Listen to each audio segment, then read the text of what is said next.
우리 하나님 말씀 룻기 보겠습니다. 룻기 4장 1절에서 8절까지 우리 교독하겠습니다. 룻기 4장 1절에서 8절입니다. 보아스가 성문에 올라가서 거기 앉았더니 마침 보아스의 말하던 기업 물을 자가 지나는지라. 보아스가 그에게 이르되 아무여 이리로 와서 앉으라. 그가 와서 앉으매 보아스가 성읍 장로 시비를 청하여 가로되 남친들은 여기 앉으라. 그들이 앉으매 보아스가 그 기업 물을 자에게 이르되 모압 지방에서 돌아온 나오미가 우리 형제 엘리멜렉의 소유지를 관할하므로 내가 여기 앉은 자들과 내 백성의 장로들 앞에서 그것을 사라고 네게 구하고 알게 하려고 하는도다. 내가 물으려면 물으려니와 내가 물으지 아니하거든 네게 구하여 알게 하라. 내 다음은 나요 그 외에는 물을 자가 없느니라. 그가 가로되 내가 물으리라.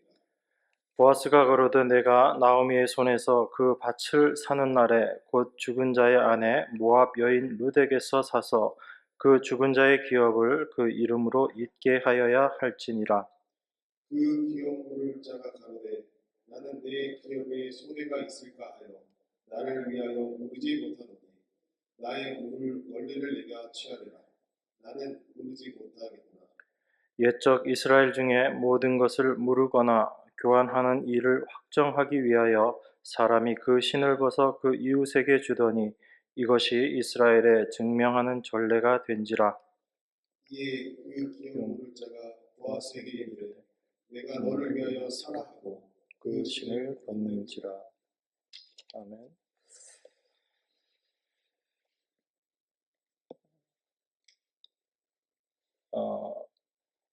룻이 보아스에게 당신이 우리의 기업 물을 자입니다 라는 것을 이야기했을 때 보아스가 그 모든 일을 자기가 다 행할 것이다 라고 그렇게 이야기합니다.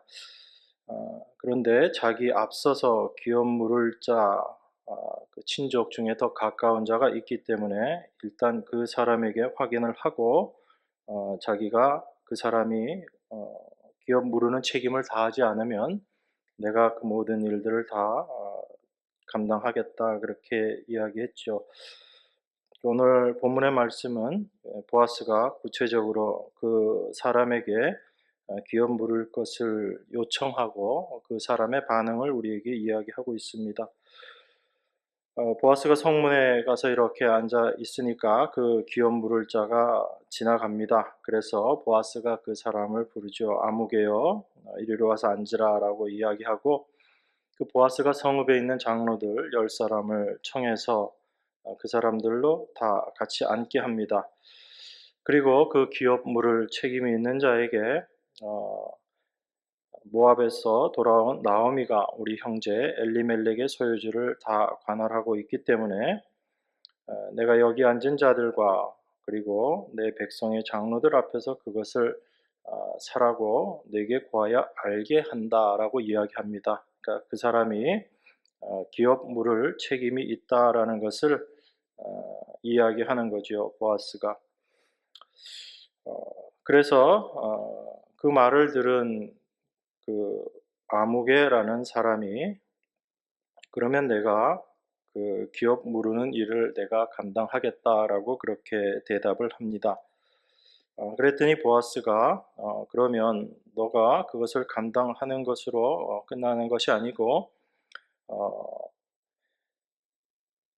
그 나오미의 손에서 그 밭을 다 사서 무르게 되면 또 그때 같이 해야지 되는 것이 그 죽은 자의 아내 모압 여인 룻에게서도 그것을 사서 그 죽은 자의 기업을 그 이름으로 잊게 해야지 된다라고 그렇게 이야기합니다. 그러니까 나오미의 손에서 그 밭을 다 사는 그날에 같이 행해야지 되는 것이 그 나오미의 아들이었던 말론의 아내 그 룻에게 그 기업을 또한 이어주는 일을 같이 행해야지 된다라고 이야기합니다. 그랬더니 처음에는 내가 기업 모르겠다라고 대답했던 그 사람이 자기 기업에 손해가 있을 것을 알게 되고, 그리고 나는 그걸 못하겠다 그렇게 이야기합니다. 그러면서 이스라엘의 전례대로 자기의 신을 벗어서 그것을 주고 보아스에게 이제 그 기업 무르는 일을 해라라고 그렇게 이야기하는 내용이 오늘 본문의 내용입니다.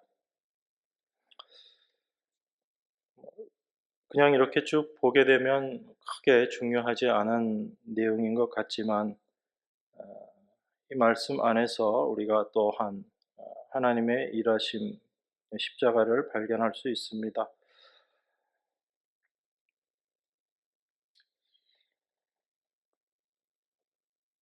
기업 모른다라는 것, 이걸 여러분들이 좀 오늘 본문의 내용을 이해하기 위해서는 그 내용들을 좀 잘 알아야지 되죠. 일단 이 보아스보다 앞에 있었던 좀 더 가까운 친족이었던 이 사람이 기업을 모르게 되면 자기에게 유익이 있습니다. 어떤 유익이 있냐면, 그 나오미의 그 기업을 자기가 대신 사는 겁니다. 사서 그것을 자기의 소유로 갖게 되고 자기의 기업이 늘어나는 상태가 되는 거예요.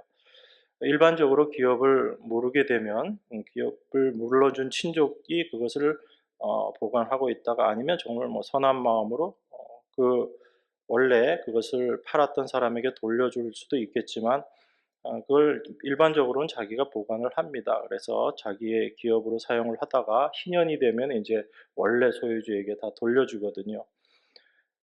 그런데 나오미의 집안 같은 경우에는 좀 문제가 생겨버린 것이, 그 남편도 죽어버리고 그리고 상속자인 아들들도 지금 다 죽어버린 상황입니다. 그렇기 때문에 이 기업 무르는 사람 입장에서는 그 기업을 대신 물러줘서 자기가 그것을 샀을 때 자기의 기업이 늘어나 버리는 거예요.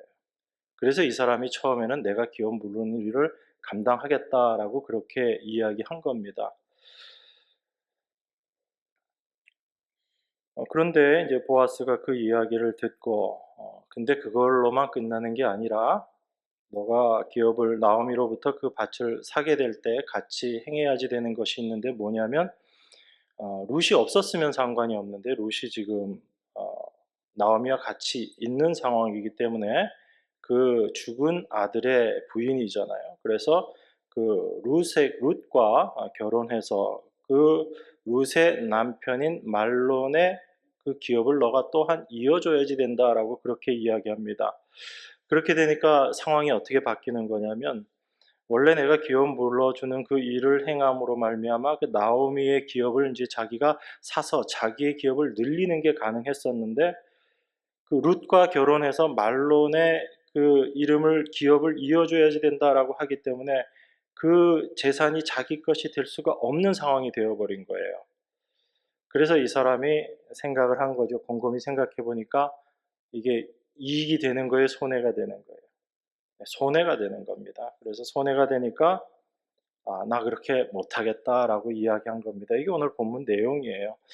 어, 그냥 이 사람이 단순하게 뭘 하려다가 하지 않았다 이렇게 변덕을 부린 게 아니라, 곰곰이 생각해 보니까 처음엔 자기에게 유익이 된다라고 생각해서 하겠다 그렇게 했는데, 얘기가 점점 더 진행되는 것이 자기에게 손해가 생기는 거지요. 그러다 보니까 어, 못하겠다라고 이야기하는 겁니다. 일반적으로 그 룻이 만약에 그냥 다른 뭐 처녀였고 그러면 상관이 없지만, 말론의 아내였기 때문에 그 아내로서의 룻과 결혼해 줘야지 되는, 그게 여러분들이 알고 있는, 우리 좀 이따 살펴보기도 하겠지만 그 시형제 결혼법이라는 거. 그 친족의 어떤 사람이 죽어서 그 기업이 끊어지게 되면, 그 이름이 끊어지게 되면 가까운 친족이 그걸 또한 대신 들어가서 그 사람과 결혼해서 그 대를 이어줘야지 되는 그 내용이 같이 있거든요. 그래서 생각보다 좀 이스라엘에게 하나님께서 주신 그 제도가 좀 복잡합니다. 그걸 오늘 여러분들하고 좀 살펴봐야지 되기 때문에 정신 좀 바짝 차리시고 들으시기 바랍니다. 최대한 쉽게 말씀드리도록 하겠습니다. 여러분, 여기서 우리가 한 가지 볼 수 있는 것이 이 기업 물을 자가 취했던 행동입니다. 이 사람이 처음에는 자기에게 유리하다라고 생각하니까 그걸 하겠다라고 했는데 좀 더 생각해 보니까 자기에게 불리할 것 같아서 그걸 안 하겠다라고 한 겁니다. 사실 이 사람의 모습에서 우리가 확인할 수 있는 게 이 사사기 시대의 그 사람들, 자기 소견에 옳은 대로 행동하고 있었던 그 사람들의 모습을 그대로 볼 수 있는 거죠. 이 사람이 그렇게 행동하는 겁니다. 어떻게 해요? 자기 행동 원칙이 자기에게 유리한가 아니면 불리한가, 이것을 가지고 모든 것들을 판단하는 겁니다. 여러분, 이 사람의 모습을 보니까 어때요? 참 본받을 만해요? 본받으면 안 될 것 같아요. 예, 말은 본받으면 안 됩니다라고 이야기하시는데 우리들의 삶의 모습은 어떠냐고요. 여러분들이 매 순간 결정 내려야지 되는 상황이 하루에도 수십 번 있을 수 있습니다. 그런데 여러분들이 그 모든 결정들을 내리실 때 항상 어떻게 하시죠? 나한테 이게 유리한가 불리한가 이걸 따지죠. 하나님의 말씀이 나에게 어떻게 하라라고 말씀하시는가, 그걸 생각하기보다는 우리는 먼저 뭘 생각하냐면 이게 나에게 유리한가 불리한가, 그걸 먼저 따져요. 그래서 사실은 이 기업 물을 자의 이 모습이 우리의 모습인 거예요. 이게 바로 자기가 왕이 되어서 살아가고 있는 그 사사 시대를 살아갔던 그 사람들과 똑같은 모습으로, 사실은 지금 이 시대에도, 은혜의 시대라고 이야기하는 이 시대에도 우리가 동일한 모습으로 살아가고 있는 그것을 여러분들이 발견하실 수 있어야지 됩니다. 그랬을 때 이 하나님의 말씀이 우리에게 유익이 되는 것입니다. 이 기업 물음이 성경에 보면 그 레위기에 이 내용이 처음 나오게 되는 게, 이 레위기에서 이 내용이 나올 때 그 앞서서 나오는 내용이 어떤 게 있냐면 안식년에 대한 제도가 같이 나오고 희년에 대한 제도가 같이 나옵니다. 그리고 나서 이 기업 물으는 것에 대한 이야기가 나오는 거예요. 그러니까 이게 사실은 서로 분리된 게 아니거든요. 같이 연결되어 있는 내용입니다. 그래서 오늘은 그 기업 물음의 의미와 그 다음에 그것을 통해서 하나님께서 무엇을 지금 우리에게 이야기하시고 싶으신가라는 것을 좀 생각해 보기를 원합니다. 우리 레위기 25장 한번 보겠습니다. 레위기 25장 1절부터 제가 봉독하겠습니다. 여호와께서 시내산에서 모세에게 일러 가라사대 이스라엘 자손에게 고하여 이르라. 너희는 내가 너희에게 주는 땅에 들어간 후에 그 땅으로 여호와 앞에 안식하게 하라. 너는 6년 동안 그 밭에 파종하여 6년 동안 그 포도원을 다스려 그 열매를 거둘 것이나 제7년에는 땅으로 쉬어 안식하게 할지니 여호와께 대한 안식이라. 너는 그 밭에 파종하거나 포도원을 다스리지 말며 너의 곡물에 스스로 난 것을 거두지 말고 다스리지 아니한 포도나무에 맺은 열매를 거두지 말라. 이는 땅의 안식년임이니라. 안식년의 소출은 너희의 먹을 것이니 너와 내 남종과 내 여종과 내 품꾼과 너와 함께 거하는 객과 내 육축과 내 땅에 있는 들짐승들이 다 그 소산으로 식물을 삼을지니라. 이게 이게 하나님께서 안식년에 대한 율례를 주신 것이거든요. 우리는 안식 그러면 이제 우리가 쉬는 것만 생각하잖아요. 그죠? 그런데 하나님이 안식년이라는 것을 이야기하시면서 이 안식년에서 안식을 취하는 게, 누가 안식을 취해요? 누가라고 표현하기도 좀 그렇지만 땅이 안식을 취하는 겁니다. 그러니까 이 안식년에는 그 땅에다가 파종을 하면 돼요, 안 돼요? 안 됩니다. 그러니까 6년 동안 농사를 짓고 7년째 되는 날은 그 땅을 쉬게 하는 거예요. 그러면 6년 동안 열심히 농사 지어서 그리고 7년째는 한 해 땅을 쉬고, 그리고 8년째 되는 날 또 다시 파종하고 농사를 짓는 거죠. 그러면 여러분들 머릿속에 이런 생각이 들 거 아니에요. 그러면 6년 동안 일해서 먹는 것까진 좋은데 한 해 푹 쉴 때는 뭐 먹고 사냐, 이 생각이 드시는 거죠. 그래서 하나님이 거기에 대한 대책도 마련해 주십니다. 그게 희년하고 같이 연결된 내용인데 25장 20절, 22절에 보면 이렇게 이야기합니다. 제가 읽겠습니다. 혹 너희 말이 우리가 만일 제7년에 심지도 못하고 그 산물을 거두지도 못하면 무엇을 먹으리요 하겠으나 내가 명하여 제6년에 내 복을 너희에게 내려 그 소출이 3년 쓰기에 족하게 할지라 너희가 제8년에는 파종하려니와 묵은 곡식을 먹을 것이며 제9년 곧 추수하기까지 묵은 곡식을 먹으리라. 이건 이제 희년을 설명하면서 같이 얘기를 하신 거기 때문에 그래요. 그러니까 안식년이 있는 그 달에는 6년째 되는 날 소출을 몇 년치를 주시겠어요? 2년치를 주는 거예요. 지금 아까 이건 희년이기 때문에 3년치를 주는 겁니다. 희년은 좀 이따 다시 설명을 드릴게요. 안식년에 한 해를 쉬기 때문에 그 한 해 동안 먹어야 될 그 양식을 그 전해의 배로 주시는 거예요. 그러니까 일은 똑같이 하는데 소출이 얼마가 되는 거예요? 소출이 배가 되는 거예요. 그래서 그 7년째는 굳이 일하지 않아도 다 먹을 수가 있는 겁니다. 이걸 우리 이스라엘 광야 생활 속에서도 하나님께서 만나를 통해서 보여주셨죠. 6일째까지는 나가서 만나를 걷어서 하는데 7일째 나가라 나가지 말라. 나가지 말라고 얘기하거든요. 6일째 그냥 너희들이 보통 때는 그거 거두어 가지고 더 많이 거두어서 놔두면 다 이게 벌레가 생기고 못 먹게 되는데 6일째는 그 다음날 둬도 먹을 수 있도록 내가 그렇게 하겠다. 이렇게 해서 하나님이 7일째는 일하지 못하게 그렇게 하십니다.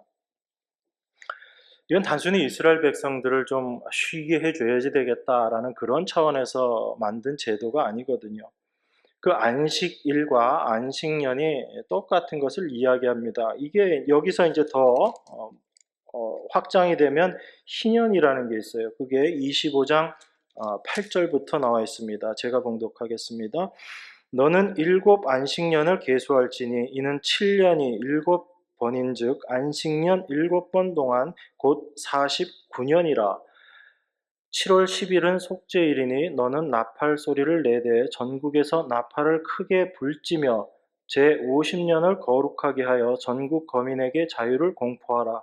이 해는 너희에게 희년이니 너희는 각각 그 기업으로 돌아가며 각각 그 가족에게로 돌아갈지며 그 50년은 너희의 희년이니 너희는 파종하지 말며 스스로 난 것을 거두지 말며 다스리지 아니한 포도를 거두지 말라. 이는 희년이니 너희에게 거룩함이니라. 너희가 밭의 소산을 먹으리라.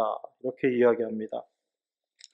희년은 어떤 거냐면 이 안식년을 7번 계수를 합니다. 그래서 알고 안식년 7번 계수하면 안식년이 7년 단위로 되니까 7번 하면 몇 년이 되죠? 예, 49년. 이게 계산되죠. 그죠?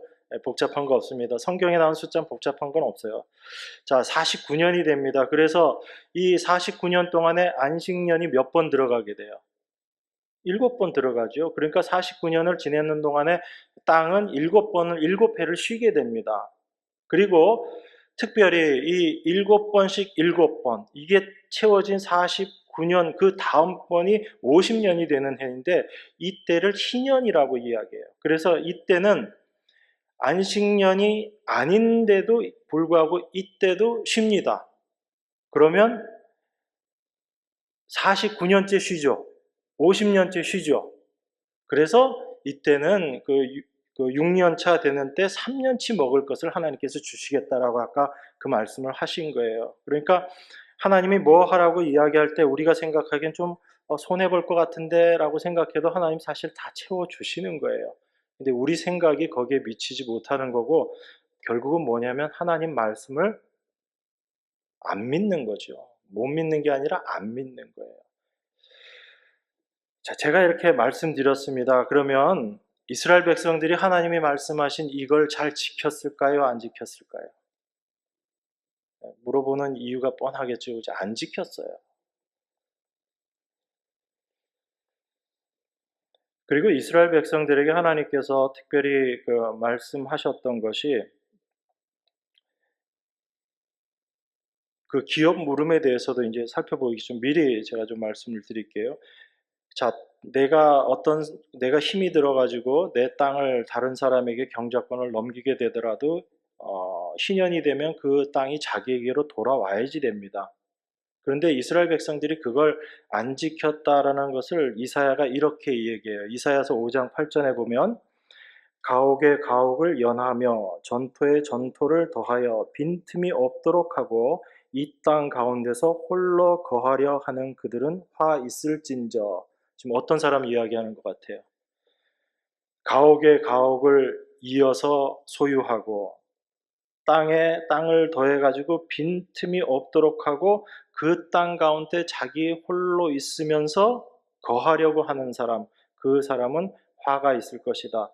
자, 가옥에 가옥을 연한다는 얘기는 원래 자기 집이 있는데 남의 집이란 얘기잖아요. 더 붙이는 거는. 그런데 그렇게 계속 해가지고 있는 사람, 또 내 땅이 있는데 자기 땅 옆에 또 다른 땅을 계속 붙여가지고 그 가운데서 홀로 거하려고 한다라는 얘기는 요즘 말로 표현하면 어떤 사람인 거예요?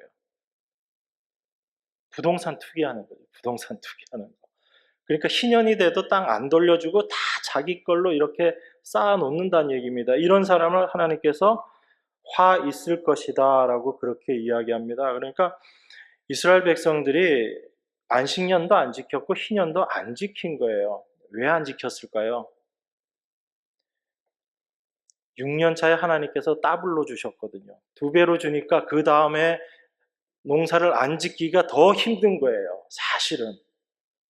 우리 생각은 그 6년 차에 2배를 주셨으니까 7년 차에 농사 짓지 말아라. 하나님 말씀대로 안 지어도 되겠네. 이렇게 생각한 것이 아니라 인간의 탐심은 어떻게 되냐면 쭉 농사를 짓는데 6년 차는 엄청 농사가 잘 된 거예요. 그럼 그 다음에 뭘 기대하겠어요? 다음에도 이만큼 잘 될 거지 이 생각을 하는 거예요. 그러니까 농사를 안 짓는 게 아니라 오히려 또 농사를 짓는 거예요. 그러니까 땅이 쉴 틈이 있어요, 없어요? 땅이 쉴 틈이 없는 거예요. 땅이 쉬지를 못하는 겁니다. 근데 하나님이 왜 이 땅을 쉬게 하시는가 하면 하나님께서 이스라엘 백성들을 가나안에 집어 넣으실 때 각 사람에게 땅을 다 분배를 해 주셨잖아요. 그 땅의 의미가 어떤 거라고 그랬어요? 그냥 단순히 너가 그 땅에서 열심히 농사지어서 먹고 살아라 그거예요? 그게 아니잖아요. 그 땅은 하나님의 은혜를 상징하는 거였거든요. 원래 자기들 땅이 아니었던 가나안 땅에 하나님이 들여다 놓으시고 그 땅을 각 사람에게 나눠 주신 거거든요. 그래서 이스라엘 백성은 내 힘으로 내 능력으로 사는 자가 아니라 하나님의 은혜로 사는 자다라는 것을 가르쳐 주기 위한 것이 하나님께서 이스라엘 백성들에게 가나안 들여보내 놓고 그 땅을 기업으로 주신 거거든요. 그리고 그것은 또한 무엇을 의미하냐면 하나님께서 우리를 가나안이라는 하나님의 나라로 집어넣으시고 그곳에서 주신 그 기업 바로 우리에게 영원한 생명을 주신 것을 같이 이야기하고 있는 겁니다. 그런데 이스라엘 백성들은 자기의 노력으로 그것을 더하려고 하고 하나님께서 말씀하신 그 말씀을 안 믿는 거죠. 믿지 않고 하나님은 6년 동안 농사 짓고 7년 전 좀 쉬게 해라 그랬는데 쉬지 않은 거예요. 자, 그렇게 되니까 하나님이 어떻게 하실까요? 땅이 쉬어야지 된다는 걸 이스라엘 백성들에게 가르쳐 줘야지 될 거 아니에요. 그러니까 하나님이 어떻게 하셨어요? 하나님이 아수르와 바벨론을 통해서 이스라엘 백성들을 그 땅에서 다 내몰아버린 거예요. 그렇게 되니까 그 땅이 어떻게 돼요? 그제서야 쉼을 얻는 거예요.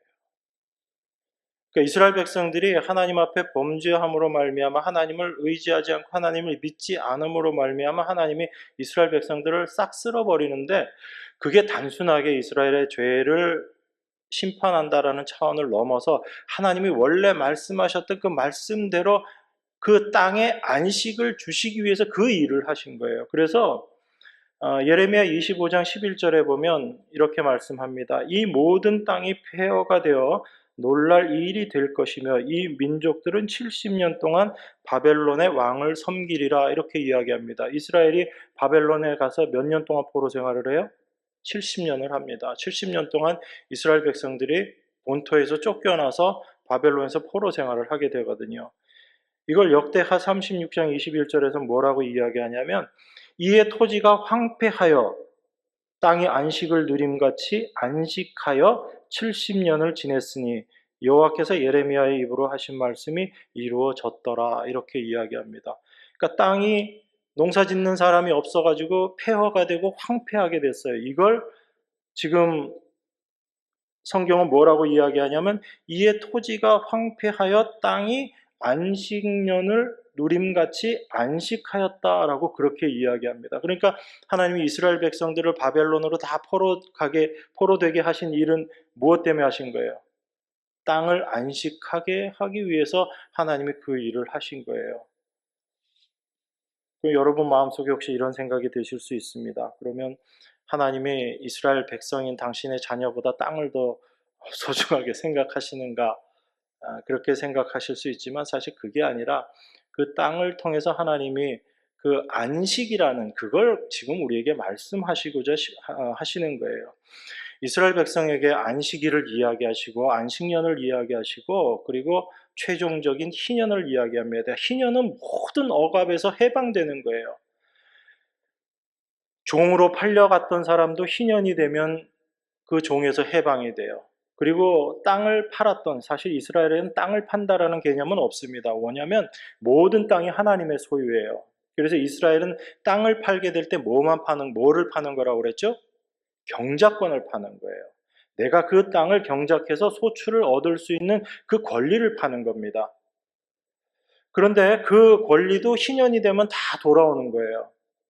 그래서 이스라엘 백성들이 그 경작권을 파는 거기 때문에 땅을 팔 때, 그리고 땅을 다시 물러서 땅을 다시 그 경작권을 구입하게 될 때 가격이 달라지는 거예요. 우리는 만약에 어떤 땅을 뭐 1,000만 원에 팔았다 그러면 그 땅을 다시 살려면 1,000만 원을 주는 거잖아요. 그런데 이스라엘은 그렇지 않아요. 만약에 10년 정도 남아있는 땅, 희년까지 10년 남아있는 땅을 1,000만 원에 팔았다라고 이야기하고 한 5년 정도 지났을 때 그 땅을 다시 살려면 얼마 내면 될 것 같아요? 1,000만 원이 아니라 500만 원만 내면 되는 거예요. 그게 경작권을 산다는 얘기예요. 그 5년의 기간 동안 그 땅에서 내가 수확을 얻을 수 있는 그 금액만큼을 사고 팔고 하는 겁니다. 그런데 그 모든 것에서 해방되는 게 희년이에요. 그러니까 하나님은 안식일과 안식년과 희년이라는 걸 통해서 지금 우리에게 뭘 이야기하고 싶으신 것인데 이스라엘 백성들은 그 의미를 올바로 알고 그걸 이 땅에서 안식년을 잘 지키면서 희년을 잘 지키면서 안식일을 잘 지키면서 하나님의 그 뜻을 올바로 전해야지 되는 사명을 갖고 있는 게 이스라엘 백성인 거예요. 그런데 이스라엘이 거기에 실패해 버린 겁니다. 그래서 하나님이 이스라엘 백성들을 다 포로로 가게 하시고 그 땅을 쉬게 해 버리는 거예요. 그래서 왜 안식이 필요한 것인지를 우리에게 깨닫게 하시는 것입니다. 하나님이 처음 안식하셨다는 이야기가 어디에 나오죠? 창세기에 나오잖아요. 하나님께서 6일 동안 이 세상을 창조하시고 7일째 쉬셨어요. 근데 그 7일째 쉬시는 것까지를 통해서 하나님은 창조의 완성이다라고 이야기하시거든요. 그러니까 6일이 창조의 완성이 아니라 하나님의 안식까지가 창조의 완성인 거예요. 그러니까 창조라는 것은 그 안식, 쉼이라는 것 자체를 통해서 하나님의 일하심을 우리가 올바로 깨닫는 겁니다. 그 안에서 하나님을 우리가 올바로 발견하는 것이거든요. 그래서 하나님께서 그렇게 이 세상을 창조하신 그 안식의 의미를 이 세상 사람들 가운데 온전히 선포하는 게 이스라엘 백성의 일이에요. 그게 안식일을 지키고 안식년, 희년을 지키는 겁니다. 그러면 안식일, 안식년, 희년을 통해서 드러나는 게 어떤 게 있어요? 그냥 이스라엘 백성이 쉬는 것이 드러나는 건가요? 아니면 그 이스라엘이 쉼을 통해서 무엇이 같이 드러나게 돼요? 제가 지난 시간에 마지막에 그렇게 목이 터져라 강조했던 건데 네, 안 보신 분이 많구나 여기. 네. 이스라엘이 쉬었는데도 여전히 그들은 먹을 것 입을 것 아무 문제 없었어요. 누가 일하셨기 때문에? 하나님이 일하셨기 때문에. 그러니까 이스라엘 백성은 무엇을 이 세상 가운데 전파하는 일을 맡은 사람들이에요. 하나님의 일하심을 세상 가운데 선포하는 그 일을 하는 거예요. 그게 안식일을 지키고 안식년을 지키고 희년을 지키는 것으로 드러난 겁니다. 우리가 일하지 않아도 하나님께서 일하고 계신다라는 것을 그 일들을 통해서 그 날들을 통해서 드러내는 거죠. 그게 이스라엘의 본분이거든요. 그런데 이스라엘이 그 안식을 제대로 지키지 못함으로 말미암아 하나님의 그 일하심을 올바로 드러내지 못하는 거죠. 이스라엘 백성들이 실패한 거예요. 그래서 그 실패한 안식을 온전히 이루시기 위해서 이 땅에 오신 분이 바로 예수님이시고, 그런데 이스라엘 백성들은 여전히 그 예수님이 오셨을 때도 제일 큰 문제가 어떤 문제였죠? 안식일 날 일한다는 거였잖아요. 그 예수님이 그 말씀 하시죠. 하나님께서 일하시기 때문에 내가 일한다라고 이야기하고 계시는 거예요. 그건 하나님이 안식일에도 쉬지 못하고 일하신다는 그 차원이 아니라 하나님의 일하심으로 말미암아, 나의 일함으로 말미암아 너희들이 참된 생명을 얻게 되는 것이다라는 걸, 그걸 지금 이야기하고 계신 거예요. 그냥 단순히 예수님은 지금 안식일이 깨어졌기 때문에 예수님이 일하신다라는 그런 단순한 차원이 아니라, 우리 하나님의 자녀들은, 이 세상은 하나님의 일하심으로 말미암아 생존하고 살아가는 존재다라는 것을 하나님이 지금도 일하고 계신다라는 것으로 표현하고 있는 거예요.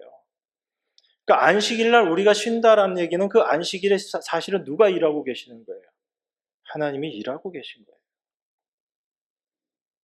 그런데 그 완성이라는 것을 창조기사에서는 하나님이 쉬시는 모습으로 우리에게 말씀하셨고, 그 6일째 창조된 인간은 무엇으로 하나님의 창조를 경험하게 되냐면 쉼, 안식이라는 것을 통해서 하나님을 경험하게 되는 거예요. 아, 하나님은 이런 분이시구나. 그 하나님의 일하심으로 말미암아 우리가 쉬게 되는 것이구나. 그걸 알아야지 되는 존재들이죠. 그런데 이스라엘 백성들은 그 나를 지키는 것에 집중하다 보니까 오히려 참된 안식으로 오신 예수님을 어떻게 하냐면 십자가에 못 박아 버리는 거예요. 죽여버리는 겁니다. 그게 사실은 우리들의 모습이고요. 하나님이 주시는 그 안식을 우리가 올바로 받아들이지 못하고 인정하지 못하는 거죠. 그래서 하나님께서 아담과 하와가 범죄했을 때 하나님께서 심판하시고 저주하신 내용이 있어요. 아담에게 뭐라고 이야기하셨죠? 너가 땀 흘려야 먹고 살 거다라고 이야기하세요. 여러분, 그러면 인간은 열심히 땀 흘려서 이제 먹고 사는 존재가 되었습니다. 그러니까 열심히 일하십시오. 이걸 여러분들이 성경을 통해서 깨닫는 게 아니라, 여러분들이 일을 해서 땀 흘려서 먹고 살 수밖에 없는 그 상황을 여러분들이 경험하시면서 여러분들은 여러분들의 땀 흘림을 통해서 뭘 확인해야 되냐면 내가 죄의 존재구나라는 걸 확인하는 거예요. 왜냐하면 그 땀 흘림이라는 것은 인간의 범죄함으로 말미암아 하나님이 우리에게 주신 심판의 모습이기 때문에, 그러니까 그 땀 흘림을 통해서 우리는 내 자신이 죄의 존재다라는 것을 고백하게 되는 거예요. 그래서 하나님께서 그 제단과 제사장들에 대해서 이야기할 때 제사장들에게 땀 흘리는 옷 입지 말라고 얘기하잖아요. 왜 그러냐면 그 제사장들의 수고가 아닌 거예요. 사실은 그 인간의 수고가 아니라 그 제물로 말미암아, 우리가 겉으로 보기에는 제사장이 열심히 제사를 드리고 하는 것 같지만 하나님의 일하심은 무엇으로 말미암아 결정이 되냐면 그 제물로 말미암아 결정되는 거거든요. 그래서 제사장들은 땀나는 옷 입으면 안 되는 거예요. 제단을 만들 때도 어떻게 하라고 그래요? 절대로 그 돌을 정으로 찍지 말라고 이야기하죠. 인간의 노력을 거기다 더하지 말라고 이야기하는 겁니다. 왜냐하면 그 인간의 노력이 들어가게 되는 것이 하나님의 안식을 범하는 거기 때문에 그래요. 다시 말씀드려서 하나님의 일하심을 부정하는 것이 인간의 열심이라는 거예요. 그런데 많은 교회들이 오히려 인간의 열심을 더 강조하고 있잖아요.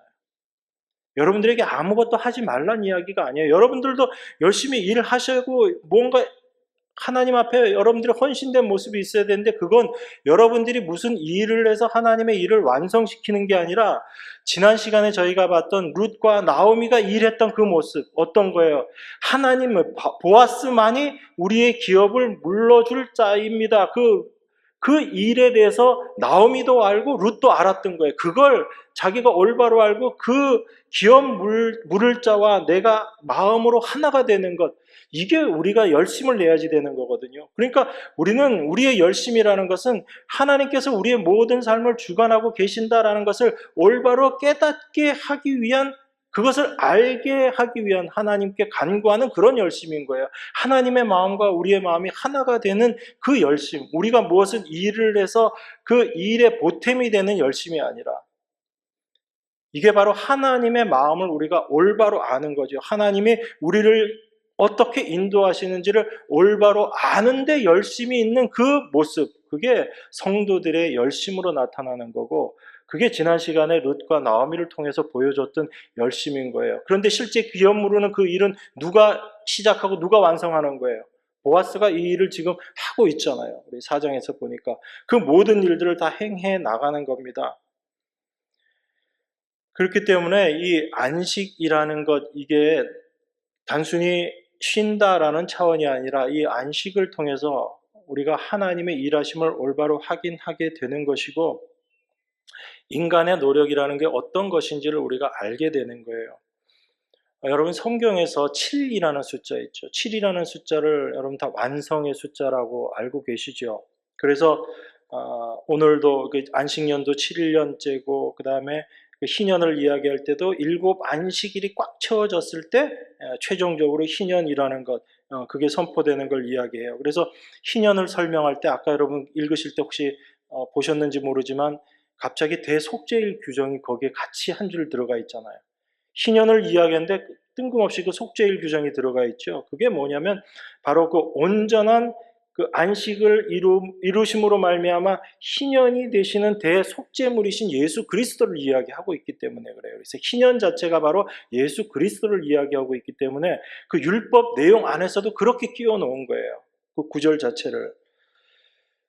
자, 그래서 성경에서 7이라는 숫자는 이게 완성을 이야기합니다. 그러면 완성에 이르지 못한 숫자는 몇이 될 것 같아요? 그게 6이잖아요. 그래서 우리 계시록에 보면 666 이야기 나오죠. 그 666이 어떤 걸 거예요? 그럼 여러분, 그냥 이렇게 표 받는 거 그게 666 이야기하는 것 같아요? 아니에요.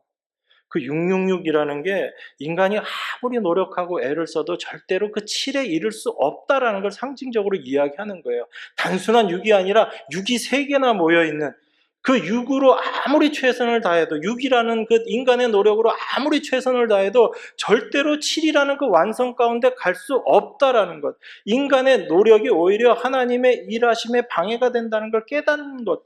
그게 666의 의미인 거예요. 그래서 그걸 사람의 수라고 그렇게 이야기하잖아요. 계시록 13장 18절에 이렇게 이야기하죠. 지혜가 여기 있으니 총명 있는 자는 그 짐승의 수를 세어보라. 그 수는 사람의 수니 666이니라. 인간의 숫자가 666이라는 거예요. 하나님의 수는 완전한 수 7이라는 거고.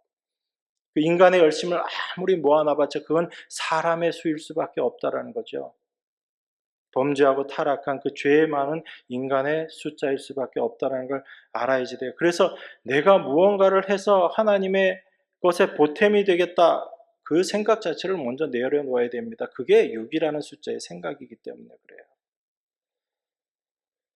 단순히 우리가 아무것도 하지 않는다라는 것이 아니라 참된 안식은 안식의 주인이신 하나님께서 우리에게 주시는 것, 그것만이 참된 안식이라는 겁니다. 우리 인간이 아무리 노력한다고 해서 우리가 안식을 누릴 수가 없잖아요. 그래서 예수님께서 오셔서 뭐라고 얘기해요? 수고하고 무거운 짐진 자들아 다 내게로 와라라고 이야기하죠. 내가 너희를 쉬게 하겠다라고 이야기하십니다.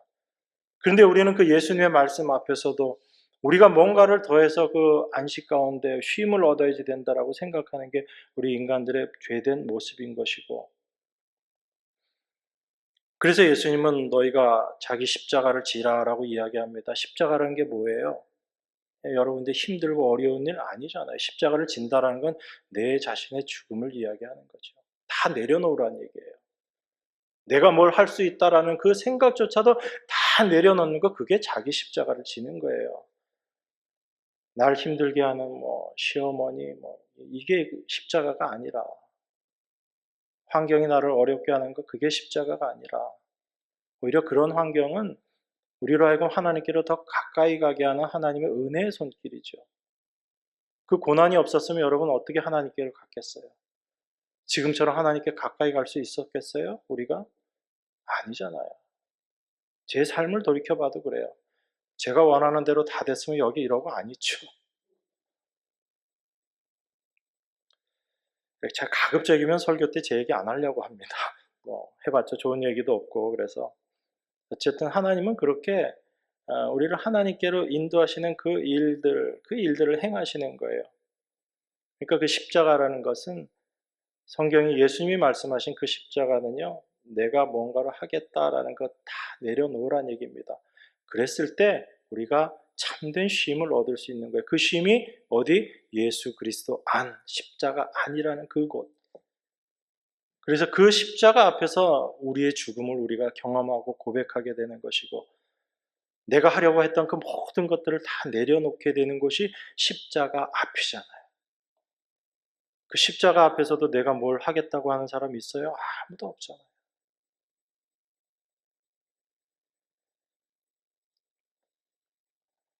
그래서 어찌 보면 하나님께서 이 70년이라는 이 시간을 이야기하신 것은 하나님의 약속의 완성, 그걸 같이 이야기하는 것일 수도 있어요. 이스라엘 백성들에게 70년 동안 그 땅을 쉬게 하겠다라고 말씀하신 그 말씀의 의미는 시간적으로 70년이라는 그 시간도 포함이 되지만, 사실은 그 70년이라는 상징적인 숫자의 의미를 통해서 하나님의 약속을 완성하시겠다라는 걸 보여주시는 거예요. 왜 그러냐면, 이스라엘 백성들이 70년 포로 생활을 마치고 돌아왔지만 그들에게 참된 안식이 있어요, 없어요? 참된 안식을 얻질 못하잖아요. 포로에서 돌아왔지만. 그런데 참된 안식은 누구를 통해서 완성돼요? 예수 그리스도를 통해서 완성되는 거잖아요. 그래서 그 70년이라는 숫자는 하나님의 약속의 완성, 그것까지를 같이 포함하고 있는 참된 희년을 상징하고 있는 그 의미인 거예요. 그래서 그 70년이라는 시간들을 통해서 예수 그리스도를 온전하게 우리에게 설명하고 있는 겁니다.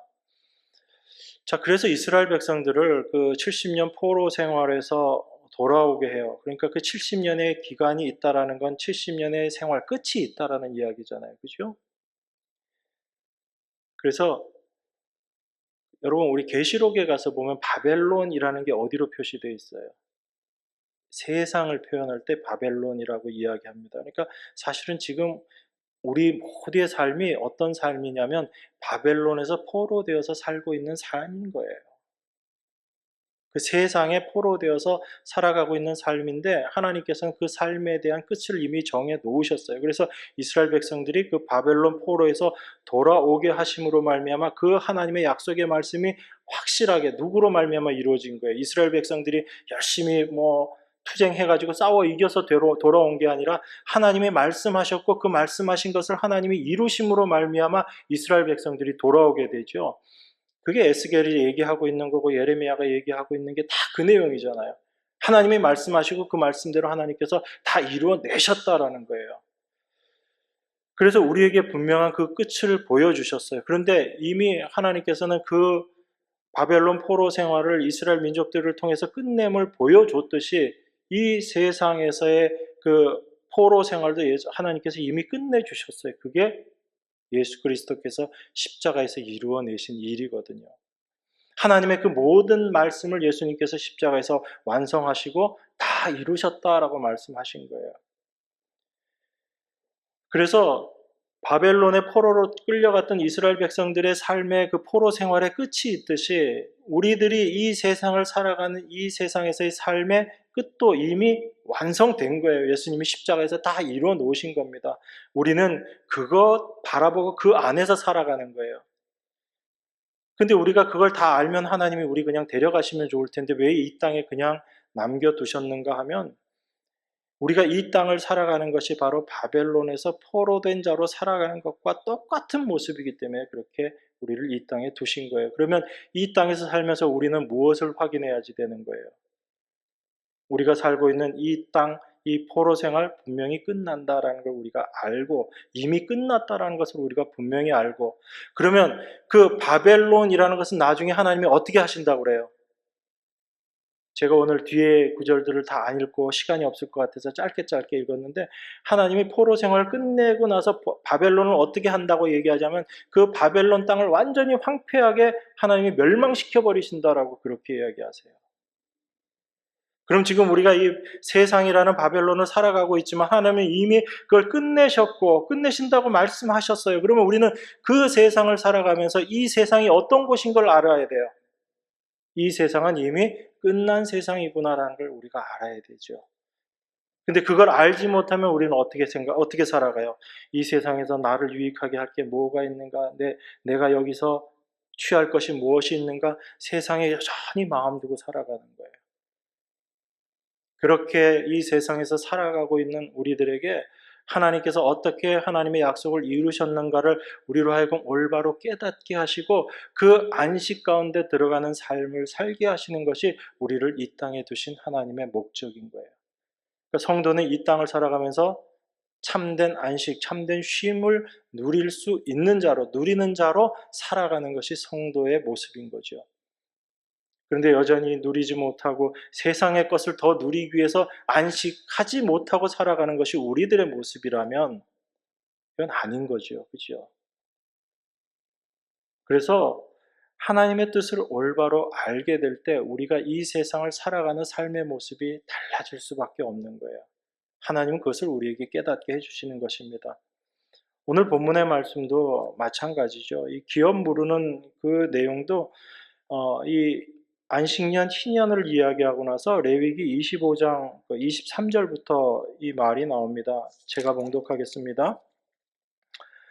토지는 영영이 팔지 말 것은 토지는 다 내 것임이라. 너희는 나그네요 우거하는 자로서 나와 함께 있느니라.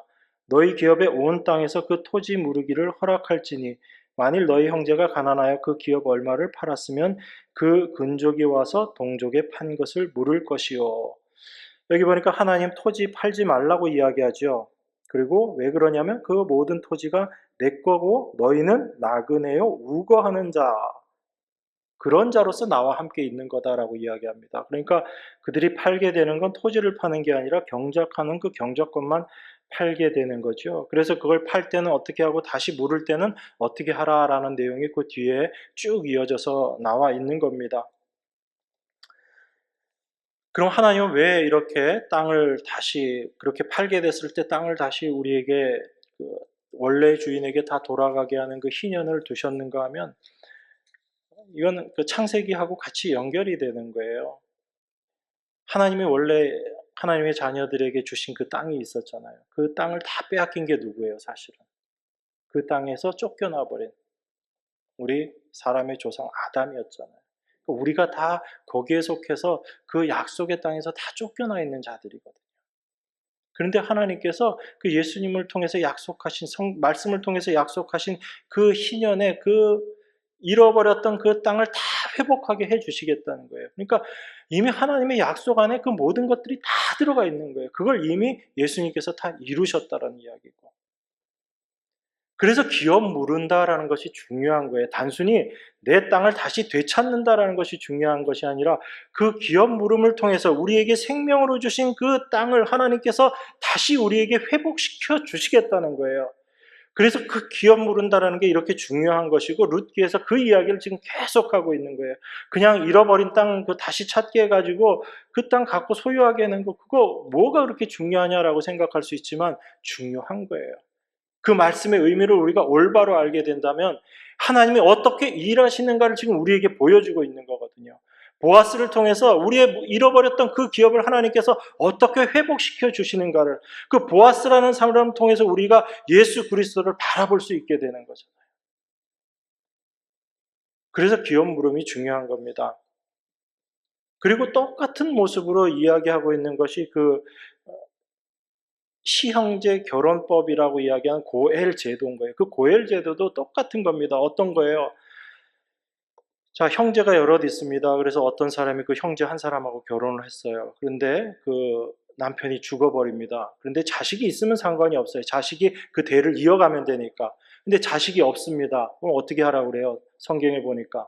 친척 중에 그 아내에게, 그 여자를 아내로 맞아서 아이를 낳으면 그 처음 낳은 아이는 그 죽은 자의 이름을 잊게, 계승하게 그렇게 하는 거예요. 그 기업이 끊어지지 않게 하는 겁니다. 그러니까 이것 단순히 뭐 장자, 뭐 대를 이어주는 그 일을 하나님께서 이렇게 이야기하시는 게 아니에요. 하나님의 기업에서 끊어지는 것, 생명에서, 영원한 생명에서 탈락되는 것, 이것이 얼마나 저주의 모습인가를 우리에게 깨닫게 하시는 거죠. 그런데 그 일을 우리 힘으로 할 수 없잖아요. 그 남편 잃어버린 여자가 자기 힘으로 그 기업을 이을 수가 없잖아요. 그러니까 누가 도와줘야지 돼요? 그 여자를 취해서 아들을 낳아줄 사람이 필요한 거예요. 다른 남자가 필요한 거예요. 이 기업 물러주는 사람이 필요한 거예요. 그분이 누구신 거예요? 바로 예수님이신 거죠. 그 예수님이 우리의 끊어진 기업을 대신 물러주시는 거예요. 그래서 나오미와 룻의 이야기를 통해서 그 잃어버린 그 약속의 땅, 그 기업을 다시금 회복시켜 주시고, 그리고 그 룻을 통해서 그 끊어져 버린 그 가게를 다시 이어주는 그 일을 하는 거예요. 그래서 그 보아스를 통해서 나중에 어디까지 계보가 이어지게 되냐면 예수님으로 계보가 이어지게 되는 거예요. 이건 단순히 어떤 걸, 그 계보가 이렇게 해서 예수님이 나중에 나셨다라는 그걸 설명하기 위한 게 아니라 바로 예수님이 오신 목적이 그 일을 위해서 오신 것이다라는 걸 우리에게 지금 이야기해 주고 있는 거죠. 우리가 잃어버렸던 그 기업, 그 땅, 우리가 잃어버렸던 영원한 생명, 그것을 누가 오셔서 회복시켜 주셨다는 거예요. 예수님이 오셔서 그거 다 회복시켜 주셨다는 거예요. 그런데 그것이 회복되는 그 모든 일을 누구 홀로 행해내시냐면 예수님 홀로, 하나님의 뜻을 온전히 이루시는 그 주님으로 말미암아 결국은 하나님께서 그 모든 일들을 다 이루어내고 계신다라는 것을 우리에게 지금 이야기하고 있는 겁니다. 그래서 기업 물음을 올바로 아는 게 중요한 거예요. 우리 힘으로 절대로 할 수 없다라는 걸 지금 보여주고 있는 거잖아요. 나오미와 룻이 어떤 모습으로 돌아왔어요? 자기는 풍족하게 살려고 나갔다가 텅 빈 자가 돼서 되돌아왔잖아요. 근데 되돌아왔는데 뭐가 없는 거예요? 하나님의 약속의 땅으로 다시 되돌아오는 것 같은데 그 땅에서 누릴 수 있는 기업이 없잖아요. 그 기업을 이어갈 후손이 없잖아요. 그걸 누가 지금 다 이루어주는 거예요? 보아스가 그걸 다 이루어주는 겁니다. 그 기업을 다 물러주는 거예요. 그 일을 완성하신 분이 바로 예수님이십니다. 그래서 예수님이 당신을 신현으로 오신 분으로 설명하고 있는 거예요. 여러분 누가복음에 보면 그 말씀 기억나시죠? 예수님이 안식일에 회당에 들어가서 성경 읽으신 내용 기억나시죠? 누가복음 4장 18절에 보면 이렇게 이야기합니다. 주의 성령이 내게 임하였으니 이는 가난한 자에게 복음을 전하게 하시려고 내게 기름을 부으시고 나를 보내사 포로된 자에게 자유를, 눈먼 자에게 다시 보게 함을 전파하며 눌린 자를 자유케 하고, 이렇게 이야기해요. 그런데 이 말씀이 이사야서에 있는 말씀인데 예수님께서 16절에 보면 예수께서 그 자라나신 곳 나사렛에 이르사 안식일에 자기 규례대로 회당에 들어가서 성경을 읽으려고 서심해 선지자 이사야의 글을 들이거늘 책을 펴서 이렇게 기록한 데를 찾으시니, 이게 18절에 읽은 내용이거든요. 이 내용이 어디에 있어요? 이사야 61장에 가면 이 내용이 있습니다. 61장 1절에 보면 주 여호와의 신이 내게 임하셨으니 이는 여호와께서 내게 기름을 부으사 가난한 자에게 아름다운 소식을 전하게 하려 하심이라. 나를 보내사 마음이 상한 자를 고치며 포로된 자에게 자유를, 갇힌 자에게 노임을 전파하며 여호와의 은혜의 해와 우리 하나님의 신원의 날을 전파하여 모든 슬픈 자를 위로하되 무릇 시온에서 슬퍼하는 자에게 화관을 주어 그 죄를 대신하며 희락의 기름으로 그 슬픔을 대신하며 찬송의 옷으로 그 근심을 대신하시고 그들로 의의 나무 곧 여호와의 심으신 바 영광을 나타낼 자라 일컬음을 얻게 하려 하심이니라. 이게 하나님의 영으로 기름 부은 자로서 오실 그 분에 대해서 이사야가 설명하고 있는 건데 예수님이 그 말씀을 회당에서 읽으신 거죠. 읽으시고 나서 예수님이 뭐라고 이야기하세요? 21절에 보니까 누가복음 4장 21절에 보니까 이에 예수께서 저희에게 말씀하시되 이 글이 오늘날 너희 귀에 응하였느니라. 이렇게 예수님이 말씀하시는 거예요. 예수님이 당신에 대해서 말하고 있는 그 희년의 기름 부음 받은 자를 이야기하면서 당신이 바로 이 말씀을 이루시러 오신 분이고 이 말씀이 이제 이루어졌다라고 이야기하시는 거죠. 그 예수님이 우리에게 고엘로 오신 예수님이세요. 우리의 모든 기업을 물러주시고 우리에게 하나님의 그 은혜의 해를 깨닫게 하시고 그 은혜 가운데 거하게 하시기 위해서 이 땅에 오신 분. 그래서 우리를 그 하나님의 날개 아래 거하게 하신 그 일을 이루신 거죠. 그래서 보아스가 룻에게 그 얘기를 했잖아요. 너가 그 하나님의 날개 아래 거하려고 이곳으로 왔다. 내가 그것 이루어 주겠다라고 이야기하죠. 예수님께서 그 일을 다 이루신 거예요. 우리는 그 예수님께서 완성하신 그 희년의 삶을 마음껏 누리면서 살아가는 자들인데, 그것을 이 세상 가운데 누리는 모습을 통해서 이 세상 가운데 하나님의 일하심을 선포하는 자들이에요. 그래서 그리스도인들은 절대로 우리의 열심으로 하나님을 나타내는 자들이 아닌 거예요. 오히려 그 열심이 하나님의 일하심을 가리게 된다는 걸 여러분들이 늘 생각하시기 바랍니다. 그리스도인들은요, 하나님의 이 일을 하심을 이 세상 가운데 선포하기 위해서 하나님께서 부르신 당신의 백성들입니다. 이 하나님을 여러분들이 올바로 알아가실 때 여러분의 날마다의 삶 속에서도 참된 안식이 있게 돼요. 그 희년을, 안식년을 살아가는 여러분과 제가 되기를 바랍니다. 기도하겠습니다. 하나님의 일하심을 이 시간에도 감사드립니다. 우리의 열심, 우리의 행함이 아닌 하나님께서 말씀하시고 그 말씀대로 완성하신 그 하나님의 일하심만이 우리에게 참된 축복이 되고 영광이 되는 줄 믿습니다.